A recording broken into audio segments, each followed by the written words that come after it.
September 22. மாயையிலும் மாயை. என் கைகள் செய்த சகல வேலைகளையும் நான் பட்ட எல்லா பிரயாசத்தையும் கண்ணோக்கி பார்த்தேன். இதோ எல்லாம் மாயையும் மனதுக்கு சஞ்சலவுமாய் இருந்தது. சூரியனுக்கு கீழே பலன் ஒன்றும் இல்லை. பிரசங்கி 2:11. சாலமோனுக்கு திராட்சை தோட்டங்களும் பழத்தோட்டங்களும் பூந்தோட்டங்களும் இருந்தன. அவனுக்கு தண்ணீர் நிறைந்த குளங்களும் இருந்தன. பல மாளிகைகளை அவன் கட்டினான். வெள்ளியும் பொன்னும் அவனுக்கு இருந்தன. பாடகரும் பாடகிகளும் அவனுக்கு இருந்தனர். இவை பாவ சிற்றின்பங்களாய் இராவிடிலும் உண்மையில் இவை உலக சிற்றின்பங்கள் ஆகும்.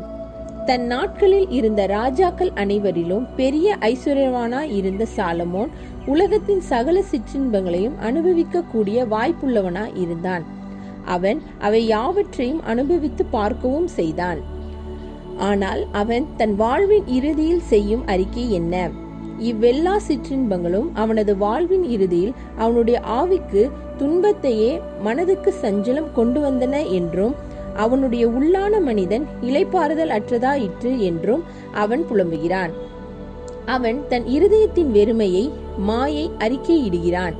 மாயை மாயை, எல்லாம் மாயை என்று அவன் திரும்ப திரும்ப கூறுகிறான். அவன் எவ்வளவு அதிகமாக உலகத்தை அனுபவிக்க முயற்சித்தானோ அவ்வளவு அதிகமாக மிகவும் பரிதபிக்கப்பட்டவனும் துக்கம் நிறைந்தவனுமானான். தேவனிடத்திலிருந்து வருகிறவைகளை தவிர ஏனைய அனைத்தும் வெறுமை அல்லது மாயையே ஆகும். சங்கீதக்காரன், உம்முடைய சமூகத்தில் பரிபூரண ஆனந்தமும் உம்முடைய வலது பாரிசத்தில் நித்திய பேரின்பமும் உண்டு என்கிறான். சங்கீதம் 16:11. அப்போஸ்தலர் பவுல் உலகத்தில் உள்ள எல்லாவற்றினின்றும் தன்னை வெறுமையாக்கி கொண்டார். அவர் ரோம சிறைச்சாலையில் பல இன்னல்களை அனுபவித்துக் கொண்டிருந்த வேளையிலும் மற்றவர்களையும் தைரியப்படுத்துகிறவராகவும் மகிழ்ச்சியால் நிறைந்து வெற்றி முழக்கமிடுகிறவராகவும் இருந்தார். அந்த பரிசுத்தவானுடைய வெற்றி முழக்கத்தை கவனியுங்கள்.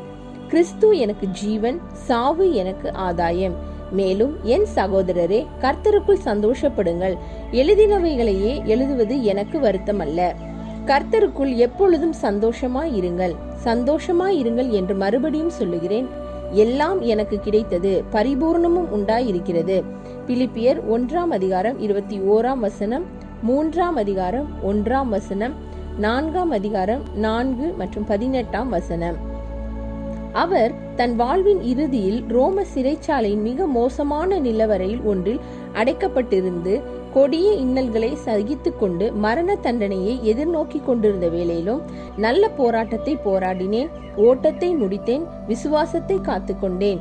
இது முதல் நீதியின் கிரீடம் எனக்காக வைக்கப்பட்டிருக்கிறது. நீதியுள்ள நியாயாதிபதியாகிய கர்த்தர் அந்நாளிலே அதை எனக்கு தந்தருளுவார். 2 தீமோத்தேயு 4:7-8 என்று வீர முழக்கமிடுகிறார்.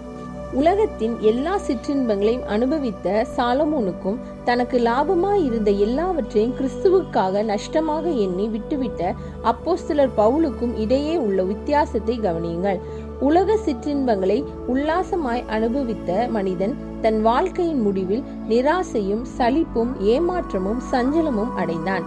கிறிஸ்துவுக்காக எல்லாவற்றையும் விட்டு அவற்றை நஷ்டம் என்றும் எண்ணிய மனிதனுடைய வாழ்க்கையின் முடிவில் அவனுக்கு சந்தோஷமும் வெற்றி முழக்கமும் உண்டாயிருந்தது. இன்றைக்கும் அப்போஸ்தலர் பவுலின் வாழ்க்கையும் அவரது வார்த்தைகளும் ஆயிரமானவர்களுக்கு ஜீவனும் வெளிச்சமும் அளிக்கின்றன. கிறிஸ்துவின் நிமித்தம் ஒரு தாழ்மையான எளிய வாழ்க்கை செய்தால் குறிப்பாக நம் வாழ்வின் இறுதியில் சந்தோஷத்தையும் சமாதானத்தையும் வெற்றியையும் கொண்டு வரும். September 22.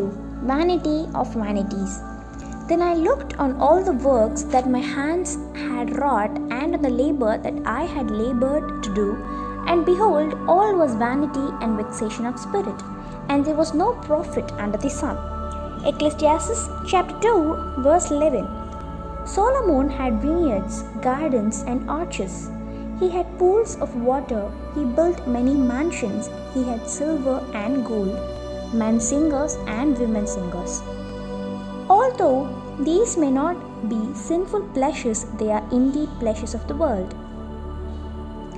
Being the richest king of his time, Solomon could enjoy all the pleasures of the world, and this he did try.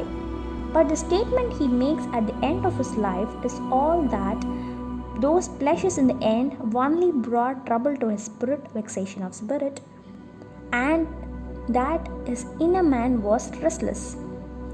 He confessed the emptiness, vanity in his heart.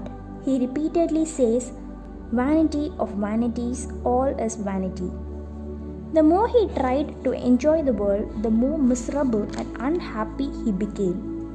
Apart from the life that comes from God, everything's emptiness or vanity. The psalmist says, "In thy presence is fullness of joy, at thy right hand are pleasures forevermore." Psalms chapter 16 verse 11.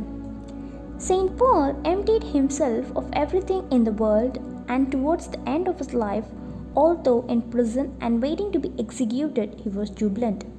Look at the triumphant words of a saint. "Finally, my brethren, rejoice in the Lord. To write the same things to you, to me indeed is not grievous. Rejoice in the Lord always. And again I say, rejoice." Philippians chapter 3 verse 1. "I have all and abound, I am full." Philippians chapter 4 verse 18. Look at the contrast between St. Paul, who counted all things as loss for Christ, and Solomon, who had all pleasures of the world. The end of the man who counted all things as loss for Christ had a joy and triumph. Even today, St. Paul's life had his words and give life and light to millions. Living a lowly life for the sake of Christ will bring joy, peace, and triumph, particularly at the end of our life.